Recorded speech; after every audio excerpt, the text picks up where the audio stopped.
ননদিনীর আবদারে আজকে বিদেশি স্টাইলে নুডলস বানাচ্ছি। খুবই সহজ এটা বানানো। এটা হচ্ছে লেমন কোরিয়ান্ডার নুডলস। মাত্র 5 মিনিট লাগবে। প্রথমে আমি পেঁয়াজ মরিচ কাটাকুটি করে নিচ্ছি। আসলে আজকে বাড়িতে কেউই নাই, শুধু আমি আর আমার ননদ। সেজন্য ভাবলাম সকাল সকাল একটু নুডলস খাওয়া যাক। আর ইউনিক ইউনিক রেসিপি ট্রাই করতেও আমার অনেক ভালো লাগে। আমার ননদ খেতেও অনেক পছন্দ করে, সেজন্য আর কি বানাচ্ছি বিদেশি স্টাইলে লেমন কোরিয়ান্ডার নুডলস। এখানে আমি কাঁচামরিচ কুচি করে নিছি, পেঁয়াজ কুচি নিছি, লেবু নিলাম, একটু রসুন, একটু ধনিয়া পাতা, একটু সাদা তিল, গোলমরিচ আর লবণ। সাদা তিল বাড়িতে না থাকলে দিবা না, গোলমরিচ ধনিয়া পাতা চাইলে দু একটা জিনিস স্কিপও করতে পারো, খুব মজাই লাগবে। একদম সিম্পল রান্নাটা। কাটাকুটি করা শেষ করে এখন আমি নুডলস সিদ্ধ করে নিচ্ছি। 2 প্যাকেট আমি দিয়ে দিলাম এখানে। নুডলসের এই ইউনিক ইউনিক রেসিপিগুলো না ট্রাই করতেও খুব ভাল লাগে, আর ইদানিং আমার নুডলস খেতেও খুবই ভাল লাগতেছে। সিদ্ধ করার সময় একটু তেল দিয়ে দিলাম, একটু লবণ দিয়ে দিলাম। এখন ভালোভাবে সিদ্ধ করে নিলাম নুডলস, আর তারপরে ঠান্ডা পানিতে ধুয়ে রেখে দিলাম। এদিকে কেটে রাখা পেঁয়াজ মরিচ সবকিছুর মধ্যে আমি নুডলসের যে প্যাকেট মশলাটা থাকে সেই 2 প্যাকেট দিলাম, আর একটু চিলি ফ্লেক্স দিলাম। তার মধ্যে আমি লেবুর রসটাও চেপে দিয়ে দিলাম। এখন কিন্তু সবকিছু একদম রেডি। একটা ফ্রাইং প্যানের মধ্যে সামান্য পরিমাণে তেল আমি গরম করে নিচ্ছি। প্রসেসটা দেখলেই বুঝতে পারবা আসলে এটা বানানো কতটা সহজ।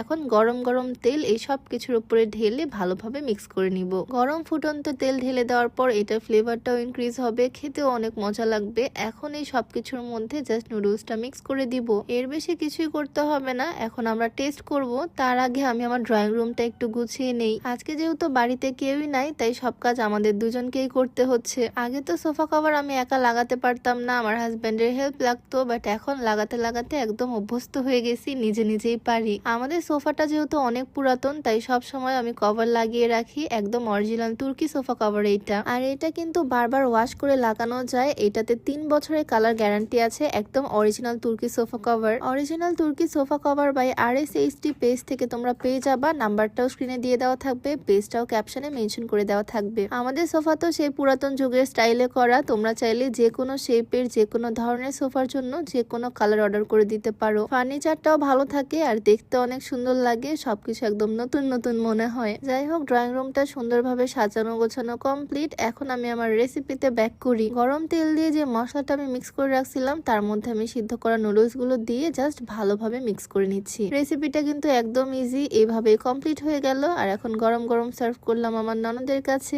নতুন নতুন রেসিপি ট্রাই করতে আমার যেরকম ভালো লাগে, আর আমার ফ্যামিলি মেম্বাররাও খেতে খুব পছন্দ করে। এই সিম্পল ইজি রেসিপিটা চাইলে তোমরাও বাড়িতে ট্রাই করে দেখতে পারো। এটা খুবই মজার হয়। আমার ননদ তো খুব পছন্দ করছে। এখন মাঝে মাঝে ওকে এটা বানিয়ে খাওয়াতে হবে। দুজন মিলে আজকে সকালে এই নুডলসটাই খেলাম। খুবই মজার, একটু স্পাইসি হয়েছে, খুব ভাল লাগতেছে। আর